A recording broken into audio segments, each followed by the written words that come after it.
I filmed her last breath.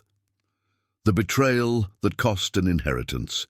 At 67 years old, Robert Mitchell recorded the final peaceful moments of his 94-year-old grandmother Dorothy, believing he was preserving an intimate farewell for the family.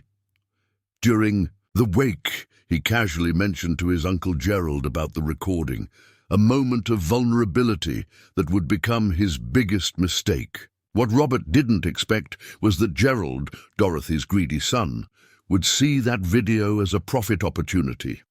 In the following weeks, Gerald not only tried to sell the footage to sensationalist TV programs, but also used the video to manipulate the narrative of Dorothy's death, suggesting medical negligence in an attempt to sue the hospital and keep the settlement money.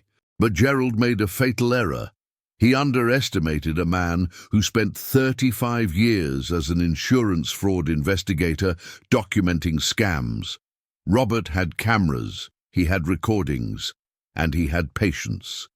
What followed was a meticulous exposure that not only destroyed Gerald's plans, but revealed decades of financial manipulation against Dorothy. In the end, the man who tried to profit from his own mother's death lost everything: inheritance, respect, and freedom.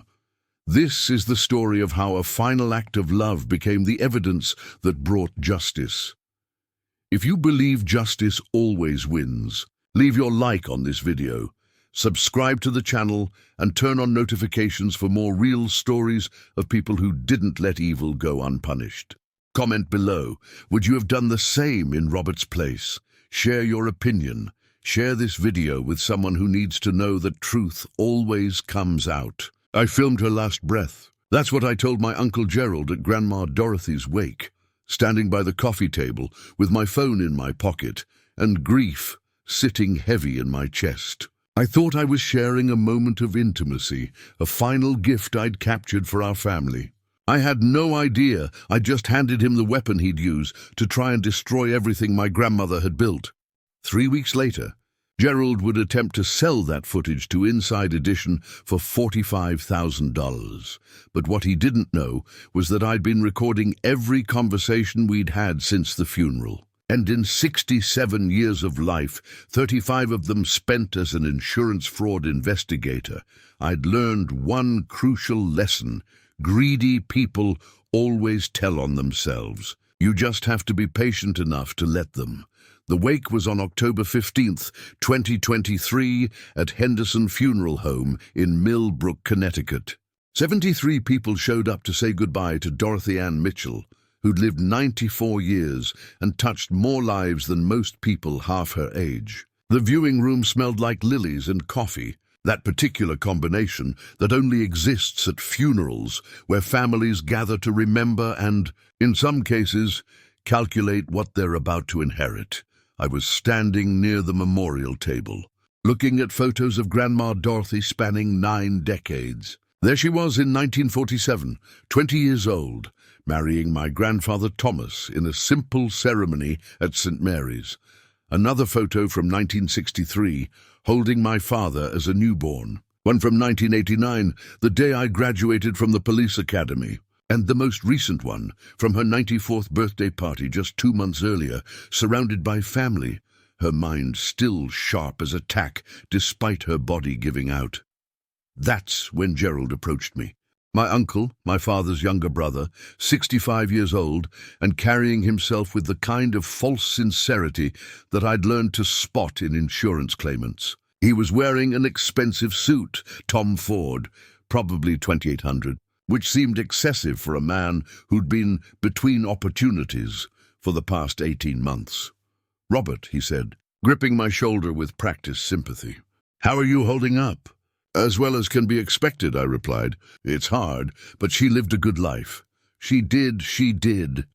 Gerald glanced around the room, lowering his voice. "Listen, I wanted to ask you something. You were there when she passed, right?" "At the hospice?" I nodded. Grandma Dorothy had been in home hospice care for her final week. Lung cancer stage 4 diagnosed only 3 months earlier. She declined aggressive treatment, choosing instead to spend her remaining time comfortable and surrounded by family. "I was there," I said. "Last Tuesday morning, It was peaceful. Gerald's eyes lit up with something I couldn't quite identify at the time. Looking back now, I recognize it as opportunity. That must have been difficult for you. I mean, being the only one there. I wasn't alone. The hospice nurse was present. Sandra Martin, wonderful woman. She made sure Grandma wasn't in any pain. But family-wise, you were the only one. The question felt pointed, though I didn't understand why yet. Dad was supposed to be there, but his flight from Denver got delayed. You know he's been living out there since Mom passed. I called him right after, and he made it back by that afternoon. Gerald nodded slowly, like he was processing important information. And you were with her for how long before she passed? About 6 hours. I got there at 4 in the morning. She went peacefully at 9:47 a.m. That's when I made my mistake. The words came out naturally, born from exhaustion and grief, and the strange need to share something meaningful with family during a loss. I actually filmed her last few minutes, not in a morbid way, just wanted to preserve the moment. She looked so peaceful, no pain, just drifting off like she was falling asleep. I thought maybe the family would want to see that she didn't suffer. Gerald's entire demeanor changed. The fake sympathy was replaced by intense focus. You have video of her last moments? Just the last 5 minutes or so. She was unconscious by then, but you could see how calm everything was. The morning light coming through the window, the hospice nurse holding her hand, peaceful music playing. I thought it might give people comfort knowing she went that way. That's remarkable, Robert. Really remarkable. Gerald pulled out his phone. Would you be willing to share that with the family? I think everyone would appreciate seeing that. Something in his tone made me hesitate. 35 years investigating insurance fraud teaches you to listen not just to what people say, but how they say it. There was an eagerness in Gerald's voice that didn't match the solemnity of the moment. I haven't decided yet, I said carefully. It feels very private. I recorded it for myself, really. To remember, of course. But think about it. Dorothy was everyone's mother, grandmother, great-grandmother. We all loved her. Seeing that she went peacefully would bring comfort to so many people. Before I could respond, my father appeared at my elbow. Thomas Mitchell, 70 years old, looking a decade older after burying his mother. "Gerald," he said coldly. "Robert." The temperature in the conversation dropped 20 degrees. My father and his brother hadn't spoken more than necessary in 5 years, not since a dispute over Grandma Dorothy's medical expenses when she'd first gotten sick. Gerald had promised to contribute $500 monthly toward her care. He'd paid exactly twice before the excuses started. "Thomas," Gerald said with forced warmth, "I was just telling Robert how sorry I am for your loss. Our loss. Dorothy was 94 years old and lived every one of those years fully," my father said. "We should celebrate that rather than mourning." Absolutely. In fact, Robert was just telling me he has video of her final moments. Isn't that something? A real treasure for the family. My father looked at me sharply. "You recorded her death?" "Not her death exactly, just the final minutes. She was already unconscious." "It was peaceful, Dad. I thought you might want to see that she didn't suffer. I don't need a video to know my mother didn't suffer. I know the kind of care she received." He turned back to Gerald. "And I'm sure Robert's personal recordings are exactly that. Personal." Gerald raised his hands in mock surrender. Of course. I didn't mean to overstep. I just thought the family might appreciate it. The family appreciates privacy during grief," my father said flatly. "If you'll excuse us, Gerald, I need to speak with my son." As my father guided me away, I glanced back at Gerald. He was staring at his phone, typing furiously, that calculating expression still on his face. I should have recognized it then, should have understood what was coming. But grief makes you miss things, makes you trust when you should suspect. 3 days later, everything changed. And the video I'd recorded as an act of love became the center of a scheme, so calculated, so cold, that it would ultimately cost Gerald everything he'd ever hoped to inherit.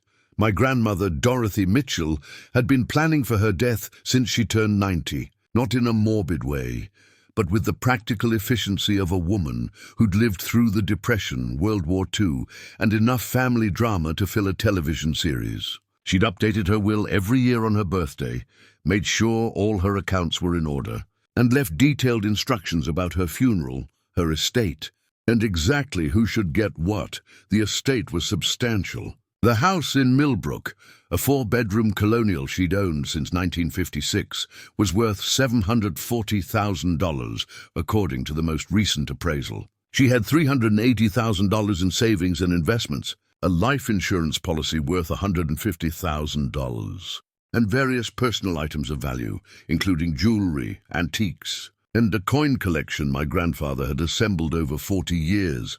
Total estate value, approximately $1.3 million. The will was straightforward.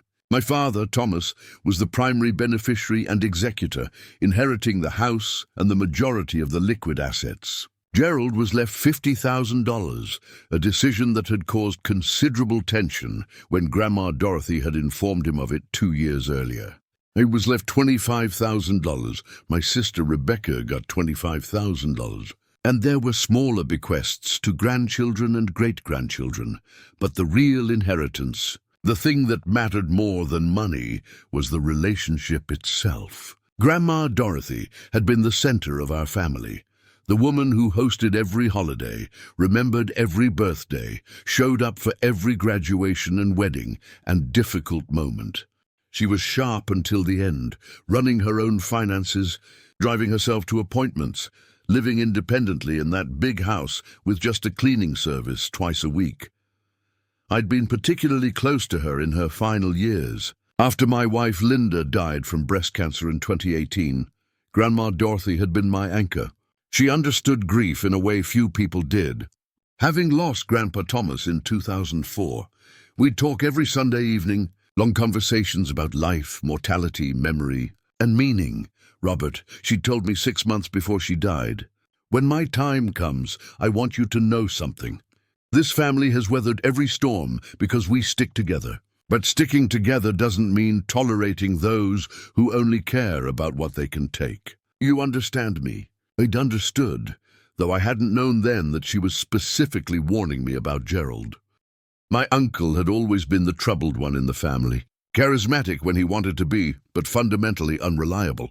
He'd burned through 3 marriages, countless jobs, and more second chances than most people get in a lifetime. He declared bankruptcy in 2007, had his car repossessed in 2012, and by 2023 was living in a rented condo in Stamford, working sporadically as a business consultant, which seemed to mean schmoozing potential clients at expensive restaurants and billing them for the privilege. His daughter, my cousin Jennifer, had cut off contact with him in 2019 after he borrowed $8,000 from her for a can't-miss investment opportunity and never paid it back. His sons from his first marriage wouldn't return his calls. Even his current girlfriend, a woman named Diane, who was 20 years younger and seemed perpetually on the verge of leaving, would roll her eyes when he launched into one of his schemes.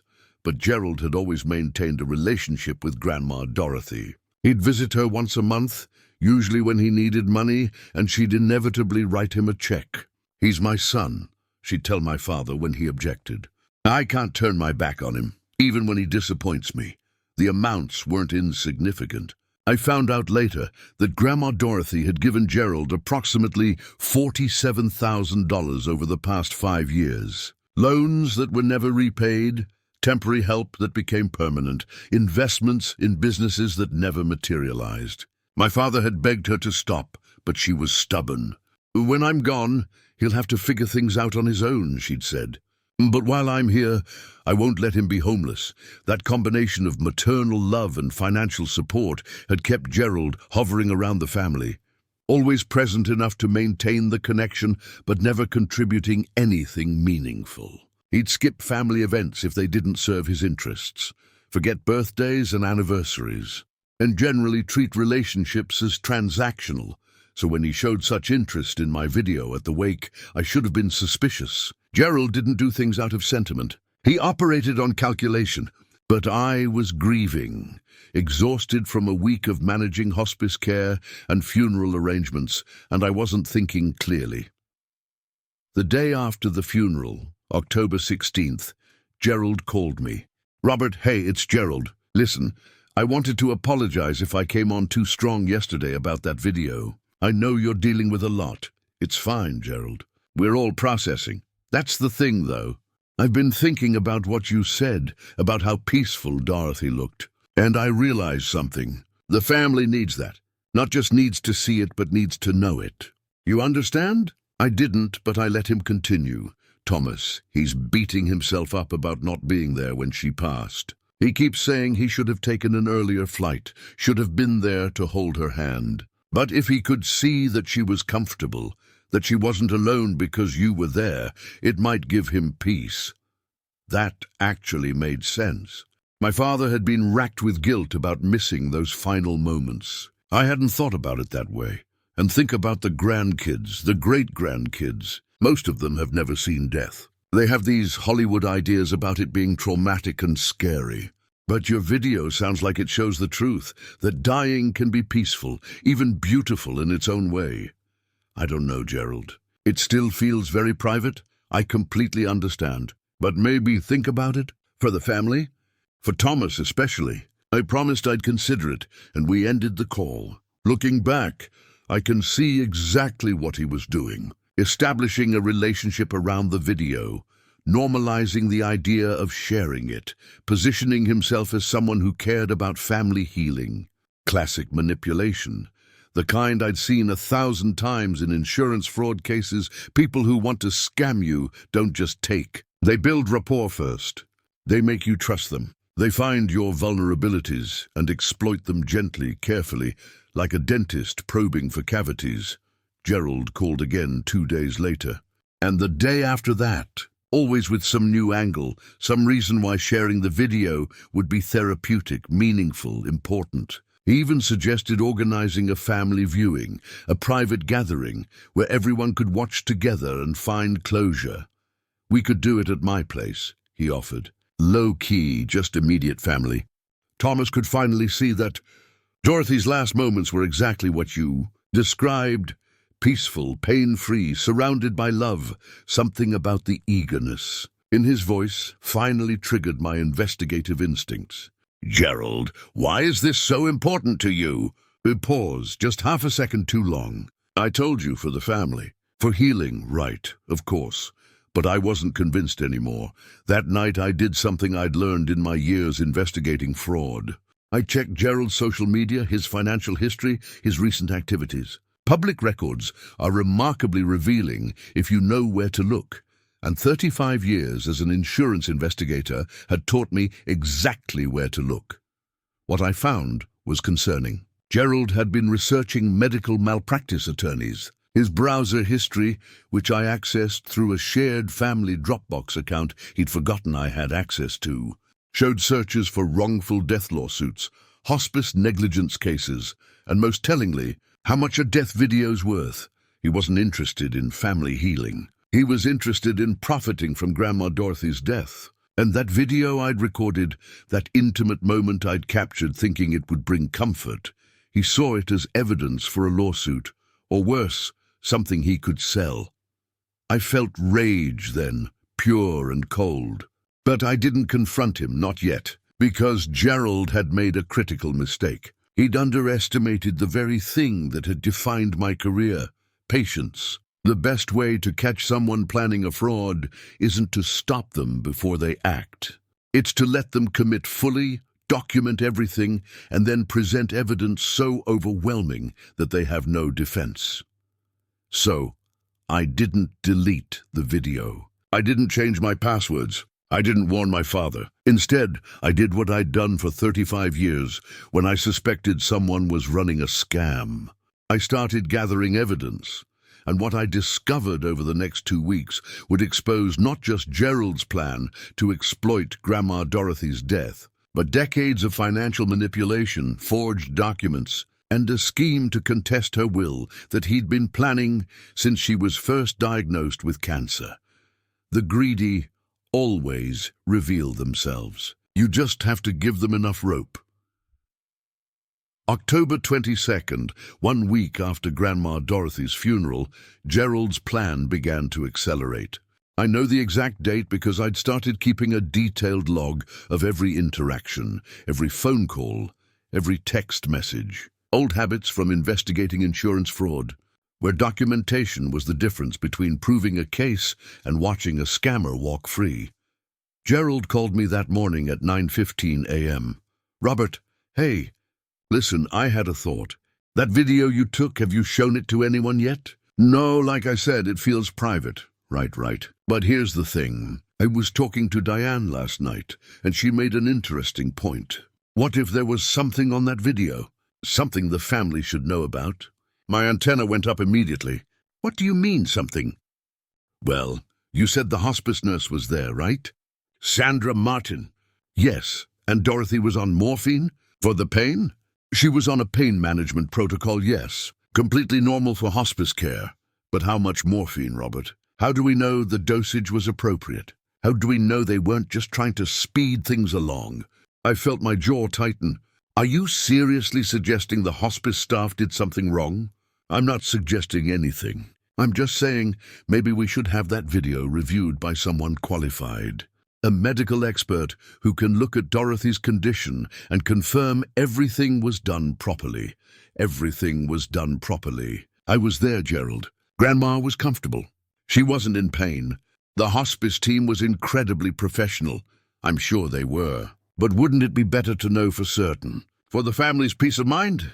There it was. The setup for a wrongful death lawsuit. He wanted me to hand over the video so he could shop it to medical malpractice attorneys, find someone who'd claim improper care, and sue either the hospice company or the hospital for damages. "I'll think about it," I said, keeping my voice neutral. "That's all I'm asking. Just think about it. Because if there was negligence, even unintentional, the family deserves compensation. Dorothy deserved better." After we hung up, I immediately called my father in Denver. "Dad, we need to talk about Gerald. What's he done now?" I explained the phone call. Gerald's sudden interest in reviewing the video for medical accuracy. His suggestion that there might have been problems with the hospice care. My father was quiet for a long moment. "He's going to try to sue the hospice company. That's what it sounds like. Your grandmother received excellent care, Robert. Sandra Martin and her team were angels. They kept her comfortable. They respected her wishes.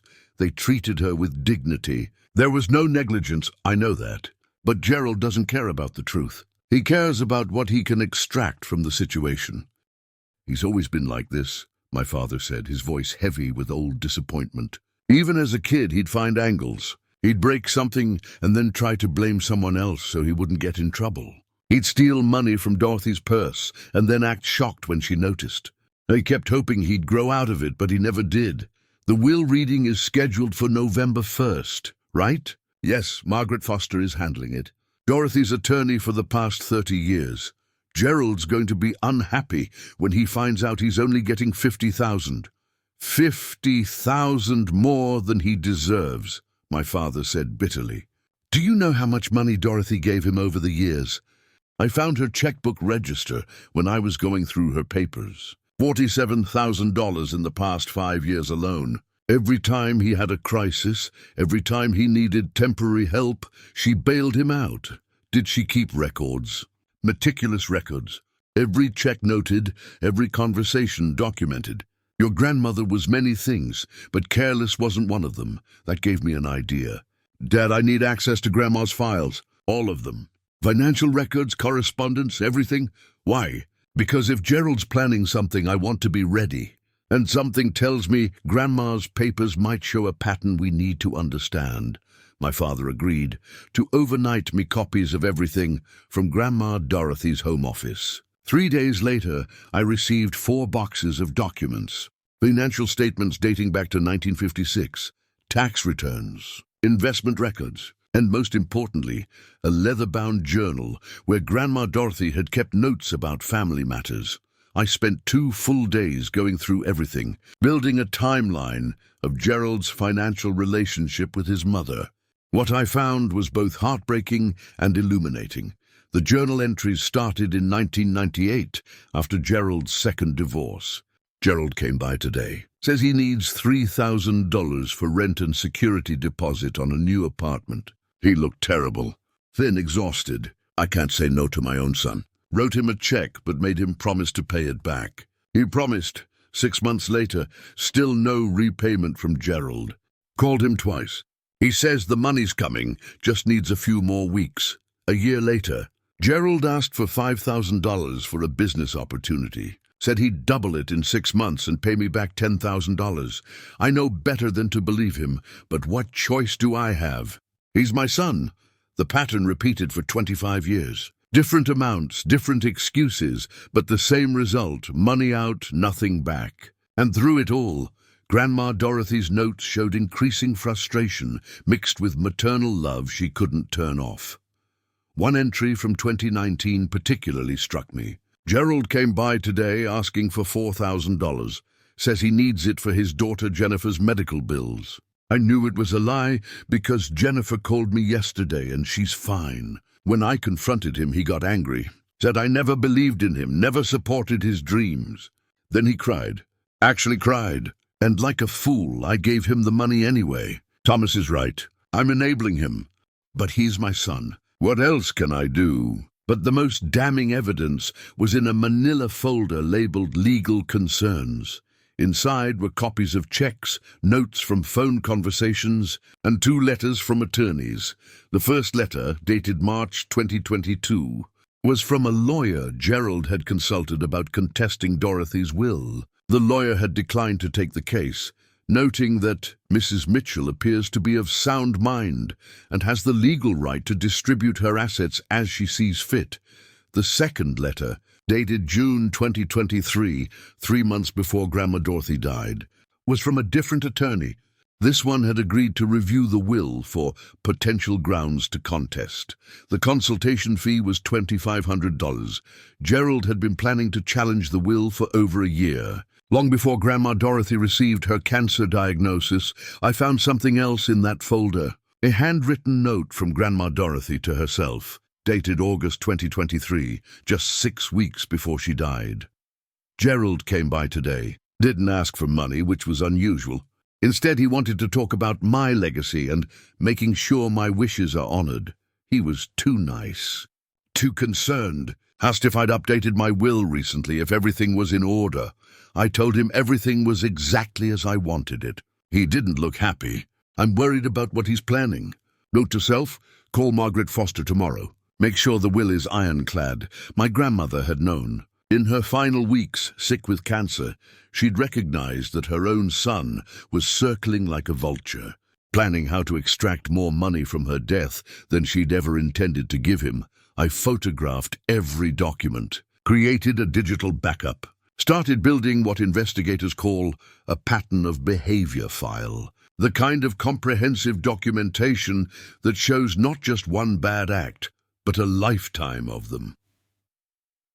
By October 28th, I had a complete picture of Gerald's history, but I still didn't know exactly what he was planning with my video. That answer came 2 days later, when he made a mistake that would ultimately cost him everything. He butt-dialed me at 10:47 p.m. on October 30th. I know the exact time because my phone logged it, and I immediately started recording when I realized what was happening.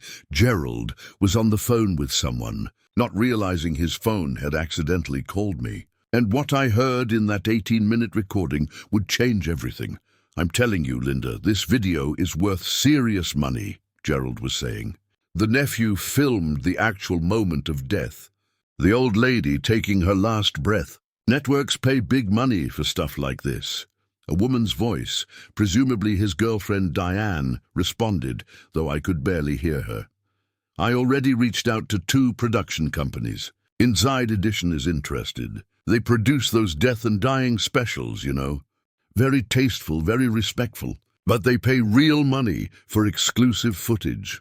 More mumbling from Diane. $45,000. That's what their producer quoted me. $45,000 for exclusive rights to the video, plus an interview with the family about Dorothy's final days.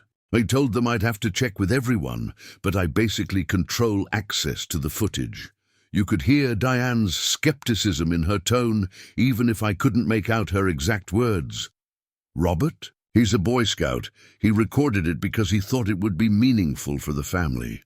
He has no idea what it's actually worth. I've been working him for 2 weeks, playing the concerned uncle, talking about healing and closure.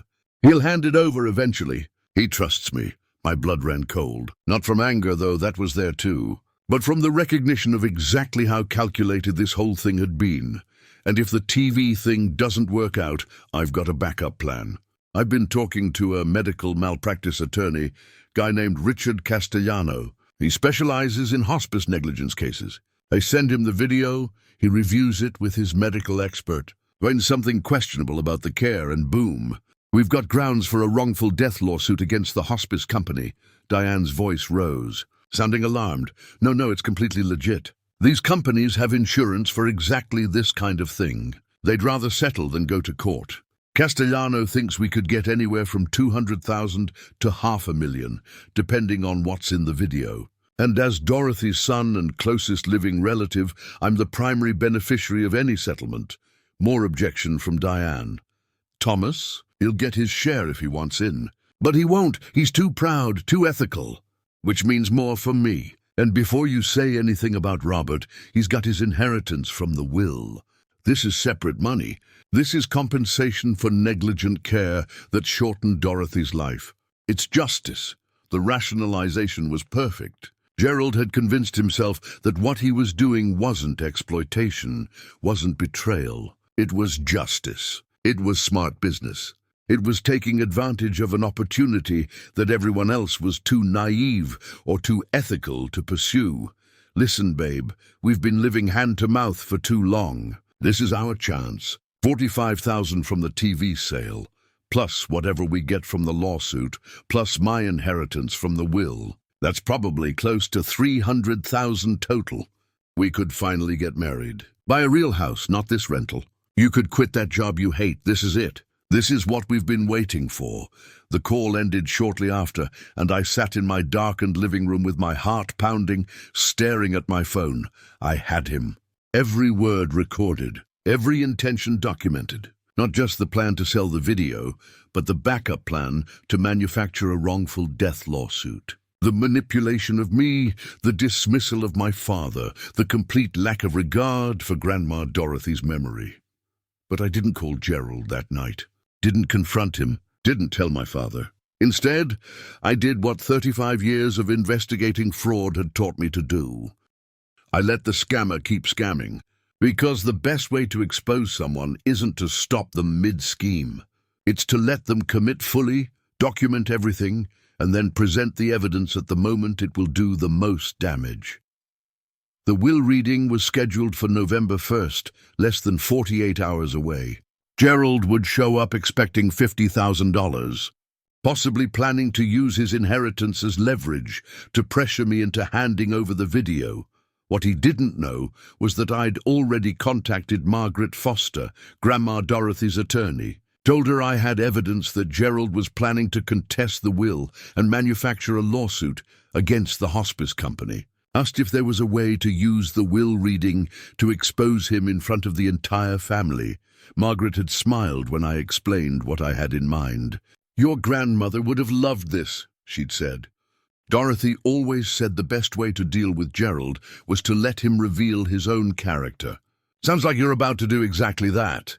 The will reading was scheduled for 2 p.m. at Margaret Foster's law office in downtown Millbrook. Gerald would arrive expecting money and sympathy. Instead, he was about to learn that stealing from family comes with consequences, and that underestimating a retired insurance fraud investigator was the biggest mistake of his life. November 1st arrived cold and clear, one of those Connecticut autumn days where the air smells like wood smoke and dying leaves. I drove to Margaret Foster's office at 1:30 p.m., wanting to arrive early. My father had flown in from Denver the night before and met me in the parking lot. "Are you sure about this?" he asked. "Once you play those recordings, there's no going back. Gerald is still my brother, and he was trying to exploit Grandma's death for profit while lying to both of us," I said. "Dad, you read the documents. You heard the recording. This isn't a misunderstanding. This is calculated fraud. My father nodded slowly. You're right. I know you're right. It's just hard. It's going to get harder. Margaret Foster's office was in a renovated Victorian on Main Street, all dark wood and leather chairs. The conference room where we gathered could have seated 20, but today there were only 7 of us. Margaret, my father, Gerald, me, my sister Rebecca, and Gerald's 2 sons from his first marriage, Michael and David, who'd been estranged from their father for years, but had every right to attend the reading of their grandmother's will. Gerald arrived at 1:55 p.m., wearing another expensive suit, this one navy blue with a subtle pinstripe. He greeted everyone with hugs and handshakes, playing the grieving son role perfectly. When he got to me, he squeezed my shoulder and whispered, "Hey, have you thought any more about what we discussed?" "About the video?" "I have," I said neutrally. "And let's get through the will reading first. Then we'll talk." Margaret called the meeting to order at precisely 2:00 p.m. "Thank you all for coming. I know this is a difficult time, but Dorothy was very clear about wanting her affairs handled promptly and professionally." She opened a leather folder containing Grandma Dorothy's last will and testament, dated March 15th, 2023. "I'm going to summarize the main provisions, and then I'll provide each beneficiary with a detailed document outlining their specific inheritance." The room was quiet. Gerald sat forward in his chair, that calculating expression on his face. First, regarding the house at 247 Oak Street in Millbrook. "This property, valued at $740,000, is bequeathed entirely to Thomas Mitchell." My father nodded. This was expected. Second, the liquid assets. Dorothy maintained several accounts totaling approximately $380,000. These funds are to be distributed as follows. Thomas Mitchell receives $250,000. Gerald Mitchell receives $50,000. Robert Mitchell receives $25,000. Rebecca Mitchell receives $25,000. The remaining $30,000 is divided among various grandchildren and great-grandchildren. I watched Gerald's face. There it was, that flash of anger quickly suppressed. $50,000 when his brother got $250,000, Margaret continued. Third, the life insurance policy of $150,000 names Thomas Mitchell as the sole beneficiary. Gerald's jaw tightened. He'd expected at least a portion of that money. Finally, personal effects. Jewelry, antiques, and collectibles are to be distributed according to a separate document that Dorothy updated quarterly. Most items are designated for specific family members by name. Margaret looked up from the document. "Are there any questions about these basic provisions?" Gerald raised his hand slowly. "I have a question.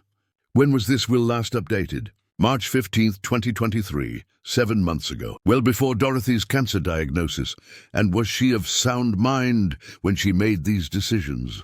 Margaret's expression hardened slightly. "Gerald, I've been Dorothy's attorney for 30 years. I can assure you she was completely lucid when she updated this will. In fact, she specifically anticipated that someone might question her mental state. So she had a comprehensive psychological evaluation done by Dr. Richard Patterson on March 10th. 5 days before signing, that was news to me, and clearly news to Gerald, who looked like he'd been slapped. Dr. Patterson's report, which is part of the legal file, confirms that Dorothy was cognitively sharp, understood the implications of her decisions, and was acting of her own free will. His exact words were, "Mrs. Mitchell is one of the most mentally acute 93-year-olds I have ever evaluated." Gerald shifted in his seat. "I'm not questioning Mom's mental state. I just want to make sure everything was done properly." It was. Margaret's tone left no room for debate. "Now, if there are no other questions about the basic provisions, I'll distribute the detailed inheritance documents and we can discuss next steps for property transfer and account settlements." That's when I spoke up. "Actually, Margaret, I think there's something the family should know before we proceed." Everyone turned to look at me. Gerald especially, his eyes narrowing with suspicion. "Robert, what are you talking about?" My father asked. I pulled out my phone. For the past 2 weeks, Gerald has been pressuring me to share a private video I recorded during Grandma's final moments. He claimed it was for family healing, for closure. But that wasn't the real reason, Robert. I don't think this is the time, Gerald started. I accidentally recorded a phone conversation where Gerald revealed his actual plan, I continued, speaking over him. Would everyone like to hear it? The room went dead silent. Michael and David, Gerald's sons, exchanged glances. My sister Rebecca looked confused. My father's expression was carefully neutral, but I could see the tension in his shoulders. This is ridiculous, Gerald said, standing up. I don't know what Robert thinks he heard, but sit down, Gerald, Margaret said firmly. Let's hear what Robert has to say. I pressed play on the recording. Gerald's voice filled the conference room, clear and unmistakable. I'm telling you, this video is worth serious money. The nephew filmed the actual moment of death. Inside Edition is interested. They quoted me $45,000 for exclusive rights, Rebecca gasped. My father closed his eyes. Gerald's face drained of color. The recording continued, and if the TV thing doesn't work out, I've got a backup plan. Medical malpractice attorney named Richard Castellano. We find something questionable about the care, and boom, wrongful death lawsuit against the hospice company. Could get anywhere from $200,000 to $500,000. I let it play for another minute before stopping it. There's 18 minutes total. Would you like to hear the rest? Gerald looked like he was going to be sick. That's taken out of context. I was just exploring options. I never actually... You contacted Inside Edition, I interrupted. I called them yesterday. Their producer confirmed that someone claiming to be Dorothy Mitchell's son had reached out about selling death footage. They declined, by the way. Said it was too exploitative even for them. And I spoke with Richard Castellano, Margaret added, surprising everyone. After Robert informed me of this situation, I called him myself. He confirmed that you consulted with him about a potential hospice negligence case, despite having no medical evidence whatsoever of any wrongful conduct. Gerald's sons were staring at their father with expressions of disgust. Michael spoke first. Dad, what the hell is wrong with you? You tried to sell footage of Grandma's death? David added, his voice shaking, for $45,000. And when that didn't work, you were going to manufacture a lawsuit. Rebecca was crying now, against the people who took such good care of her. You don't understand, Gerald said desperately. I needed the money. I'm in debt. I've got creditors calling every day. You thought you could profit from your mother's death, my father said quietly. His voice was cold in a way I'd never heard before. You thought you could exploit her final moments, drag her memory through tabloid television, and destroy the reputation of good people who cared for her with dignity. Thomas, please, I'm not finished. My father stood up slowly. Do you know what your mother wrote about you in her journal? She kept detailed notes about every interaction you had, every dollar she gave you, every lie you told. Robert found 25 years of documentation showing exactly who you are. I pulled out copies of Grandma Dorothy's journal entries and spread them on the conference table. This one's from 2019. Gerald lied about needing money for Jennifer's medical bills. When I confronted him, he cried and manipulated me into giving him the money anyway. This one's from 2021.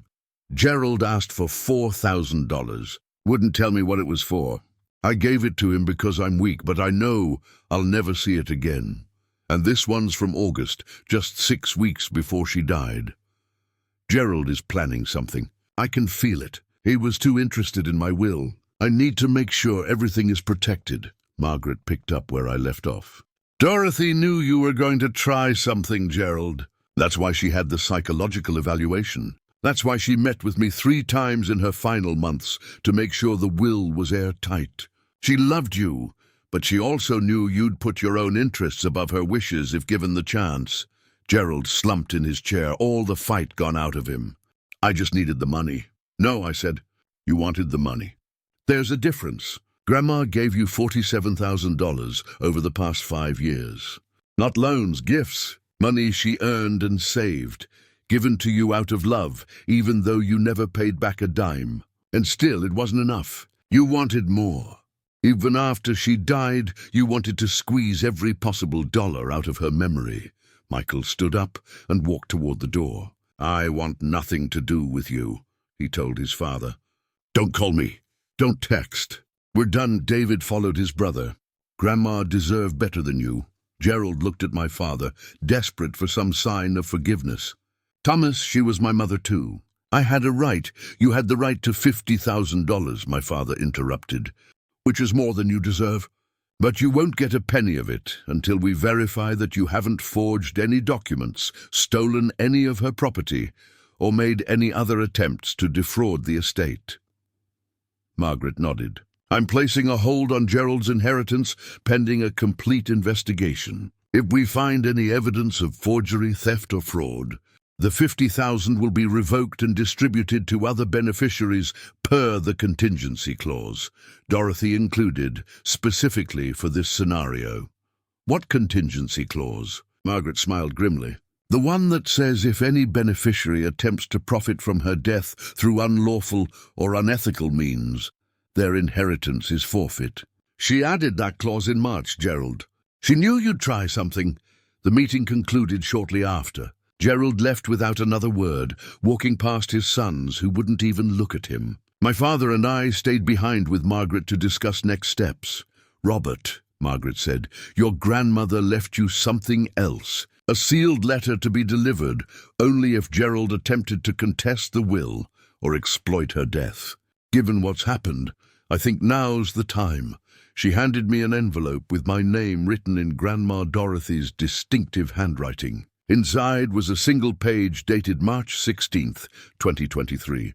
"Dear Robert, if you're reading this, it means Gerald did exactly what I feared he would. I'm sorry you had to deal with this, but I knew if anyone could stop him, it would be you. You have your grandfather's integrity and your father's strength, but you also have something they don't: patience. The ability to let people reveal themselves completely before you act. Gerald is my son, and I loved him as fiercely as any mother can. But love doesn't mean enabling. Love doesn't mean pretending someone is better than they are. And love certainly doesn't mean allowing them to hurt others without consequences. I want you to know that every dollar I gave him over the years, I gave freely. Not because I believed his lies, but because I couldn't stand the thought of him homeless or hungry. But I also knew those gifts wouldn't change him. He would always want more. He would always find a way to exploit any situation for personal gain. That video you recorded of my final moments, I know about it. Sandra Martin told me you were filming, and I was glad. Not because I wanted my death preserved for posterity, but because I wanted you to have something to remember me by. Something that showed I went peacefully, surrounded by love. If Gerald tries to use that video for profit, stop him. Not for my sake, but for yours. Because if you let him exploit that intimate moment, you'll never forgive yourself. I'm proud of you, Robert. You turned out exactly as I hoped you would. Honest, capable, and unwilling to let injustice stand just because it's easier to look away. Take care of your father. Watch over the family. And don't waste time mourning me. I lived 94 good years and I have no regrets. With all my love, Grandma Dorothy. I read it 3 times, my vision blurring with tears. She'd known all of it, and she'd trusted me to handle it. There's one more thing, Margaret said. The $50,000 that was designated for Gerald. If it's forfeited per the contingency clause, Dorothy wanted it to go to a charity of your choosing. She specifically suggested organizations that help families dealing with elder abuse. I looked at my father. He nodded slowly. Do it. Mom would appreciate the irony, so that's exactly what I did. Gerald's inheritance went to the National Center on Elder Abuse, donated in Dorothy Mitchell's name. The press release went out 3 days later. Family honors matriarch's memory by funding elder abuse prevention after son attempts to exploit her death. The local paper ran the story. Then the state news picked it up. By the end of the week, Gerald's name was synonymous with the worst kind of family betrayal, but I wasn't done yet. Because Gerald had been planning something else, something I discovered when I went through Grandma Dorothy's house one final time before my father sold it. And what I found in Gerald's old bedroom would reveal just how long he'd been planning to steal from his mother. The house at 247 Oak Street had been in our family since 1956, when Grandma Dorothy and Grandpa Thomas bought it for $18,000 with a GI Bill loan. They'd raised 2 sons there, celebrated every holiday, hosted every family gathering. Now it sat empty, waiting for my father to decide whether to sell it or keep it as a rental property. I spent 3 days in November going through the house room by room, cataloguing items, packing things destined for family members, preparing the property for whatever came next. On the second day, I reached Gerald's old bedroom on the second floor. He hadn't lived there since 1979, when he moved out at age 21 to marry his first wife. But Grandma Dorothy had kept the room largely unchanged, the way parents do when they're holding on to memories of children who no longer exist. The same twin bed, the same desk, the same closet full of old clothes and boxes of childhood memorabilia. I almost didn't look in the closet. Almost just sealed it up and let the estate sale company deal with it. But something made me open those boxes. Maybe investigative instinct. Maybe just thoroughness. The first 3 boxes were exactly what you'd expect. High school yearbooks, baseball trophies, old report cards. But the 4th box, pushed far back in the corner behind winter coats, contained something else entirely. Financial documents. Lots of them. Bank statements, property deeds, insurance policies, all relating to Grandma Dorothy's assets. And all copied without authorization, dating back to 2018.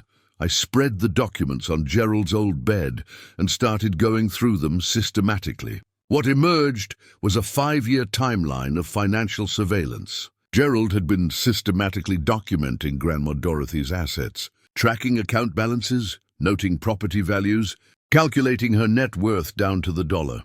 One document was particularly revealing, a handwritten spreadsheet dated January 2022, labeled Inheritance Projection. It showed Grandma Dorothy's estimated total estate value of $1.3 million, then broke down what Gerald expected to receive under different scenarios. If will stands, $50,000, unacceptable. If will contested successfully, 50% to Thomas, 50% to me, $650,000. Goal. If Thomas disclaims inheritance or can be convinced to share, $650,000 plus. Ideal. He'd been planning to contest the will for over a year before Grandma Dorothy even got sick. This wasn't a decision made in grief or desperation. This was calculated, premeditated financial planning, but there was more. In a manila folder labeled medical, I found something that made my blood run cold. Copies of Grandma Dorothy's medical records from 2018 to 2023. Not just the cancer diagnosis from July 2023. Everything. Doctor's visits, test results, medications, private health information that Gerald had no legal right to access.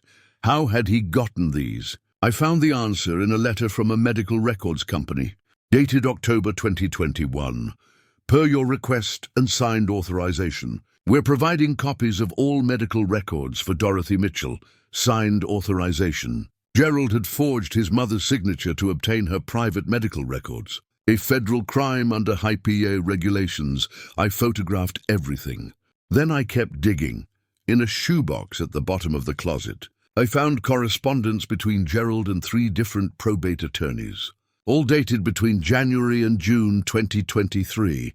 He'd been shopping around, looking for someone willing to help him contest the will.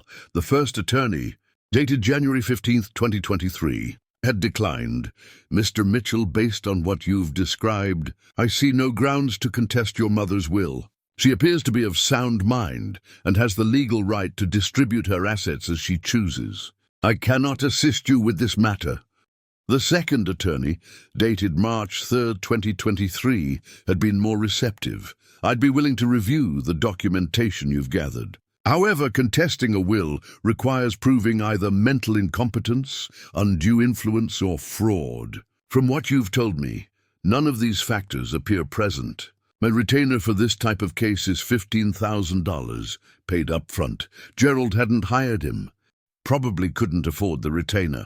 The third attorney, dated June 10th, 2023, had agreed to a consultation. Mr. Mitchell, I specialize in contested estates. Bring all your documentation to our meeting on June 18th, if we can establish a case. My fee is 30% of any inheritance increase you receive. June 18th, 2023, 2 weeks before Grandma Dorothy received her cancer diagnosis. Gerald had already been planning to challenge her will before he even knew she was dying. I found one more document that completed the picture. A printed email exchange between Gerald and someone named Marcus Holloway. Dated July 25th, 2023, just 3 weeks after the cancer diagnosis. Gerald, Marcus, you won't believe this opportunity. My mother just got diagnosed with stage 4 lung cancer. Doctors say maybe 3-6 months. She's refusing aggressive treatment, which means this moves up our timeline significantly. Marcus, what's the total estate worth? Gerald, about 1.3 million, house is 740K, liquid assets around 380K, life insurance 150K, current will leaves me 50K, brother gets most of it. Marcus, what's your play? Gerald, contest the will, claim undue influence. I've got medical records showing she's been on anxiety meds since Dad died. I can build a case that she wasn't mentally competent when she updated the will.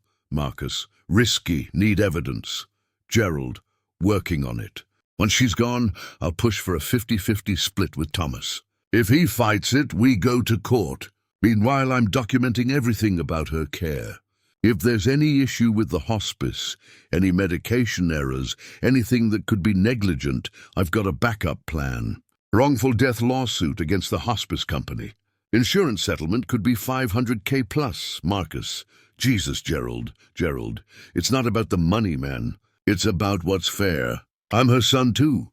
I shouldn't get screwed just because Thomas is the golden child. Marcus, whatever helps you sleep at night. I sat on Gerald's old bed, staring at these documents, feeling physically sick. This wasn't opportunistic greed. This was premeditated, calculated exploitation of a dying woman by her own son. Gerald had been planning this for years. Copying financial documents, forging signatures to access medical records, consulting attorneys about contesting the will.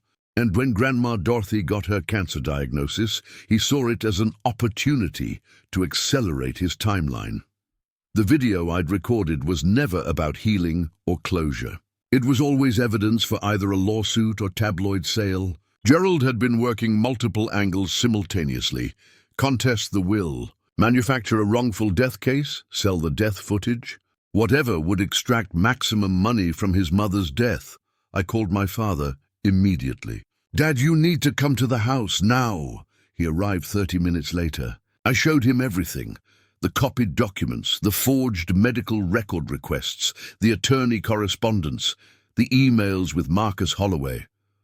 My father read through it all in silence. When he finished, he looked 10 years older. My brother planned to rob our mother while she was dying. He'd been planning it for years. The cancer just accelerated his timeline. What do we do with this? I gathered all the documents carefully. We call the police. The forged signature on the medical records request? That's identity theft and fraud. The unauthorized copying of financial documents. Potentially theft of proprietary information. The attempted sale of the video without authorization. Exploitation of a deceased person's image. And the conspiracy to manufacture a wrongful death lawsuit. Fraud and possibly conspiracy to commit insurance fraud. You want to press charges against your own uncle. I want to stop a predator who happens to be related to us. My father was quiet for a long moment. Then he nodded. Your grandmother would approve. She loved Gerald, but she would never have wanted him to get away with this. We called Detective Sarah Martinez at Millbrook PD. She'd been a friend of Grandma Dorothy's, had investigated a burglary at the house back in 2015, remembered my grandmother as one of the sharpest people I've ever met. When we showed her the evidence, Detective Martinez's expression hardened. Mr. Mitchell, this is one of the most comprehensive elder abuse cases I've ever seen. In the planning, the premeditation, this isn't someone making a bad decision in grief. This is predatory behavior. What happens now? I asked. I'll need to take all these documents as evidence. I'll also need your recorded conversation, the emails with Inside Edition, and the malpractice attorney, everything you've gathered. Then I'll consult with the district attorney's office about charges. What kind of charges are we talking about? Identity theft, fraud, forgery, attempted exploitation of a vulnerable adult, conspiracy to commit insurance fraud. We're looking at multiple felonies. If convicted on all counts, he could face 10 to 15 years. My father and I looked at each other. This was bigger than we'd realized. This wasn't just about protecting Grandma's memory or teaching Gerald a lesson. This was serious prison time. Do it, my father said quietly. Dorothy deserves justice, and other families deserve protection from people like Gerald. Detective Martinez filed her report on November 10th. The district attorney's office issued an arrest warrant on November 15th. Gerald was arrested at his condo in Stamford on November 17th, 2023, and charged with 7 felonies related to elder abuse, fraud, and identity theft. The arraignment was set for December 1st. Gerald posted $50,000 bail, money he borrowed from his girlfriend Diane, who by all accounts was furious when she learned the full extent of what he'd done. She broke up with him 2 days after his arrest, moved out of the condo they shared, and by December was dating someone else. Gerald's attorney, a public defender named Patricia Holmes, tried to negotiate a plea deal. The DA's office offered 7 years in state prison in exchange for guilty pleas on all counts. Gerald refused, insisting he'd done nothing wrong, that he was being persecuted by a family that had always favored his brother. The trial was scheduled for March 2024, but before it could begin, something unexpected happened. Marcus Holloway, the man Gerald had been emailing about his schemes, contacted the district attorney with additional evidence. Turns out Marcus was actually Marcus Holloway, CPA, and he'd been helping Gerald plan tax fraud as part of the inheritance scheme. When Marcus learned he was implicated in a criminal case, he immediately cooperated with prosecutors in exchange for immunity. Marcus provided emails going back to 2019, showing that Gerald had been planning inheritance theft for over 4 years. He'd consulted Marcus about hiding assets, manipulating estate values, and even discussed ways to accelerate Grandma Dorothy's death to move up the timeline. That last detail was what broke Gerald's case completely. In an email dated August 2023, Gerald had written, "Marcus, theoretical question. If someone on hospice was given extra morphine, like more than prescribed, would that speed things up? Just curious about the timeline here." Marcus had responded, "Gerald, I'm an accountant, not a hitman. Don't involve me in whatever you're thinking." Gerald had never actually done anything to harm Grandma Dorothy. But the fact that he'd even considered it, that he'd discussed ways to speed up her death for financial gain, that was enough for the DA to add conspiracy to commit murder to the charges. The evidence was overwhelming. The forged documents, the recorded conversations, the emails, Marcus Holloway's testimony. On February 8th, 2024, 2 days before the trial was set to begin, Gerald's attorney convinced him to take a plea deal. 12 years in state prison. No parole for at least 8 years. Complete restitution of any money taken from Grandma Dorothy's estate, the $47,000 in loans plus interest, and a permanent restraining order preventing him from contacting any member of the Mitchell family. The sentencing hearing was on February 20th, 2024. I attended with my father. Gerald's sons Michael and David did not. Judge Catherine Morrison read the sentence solemnly.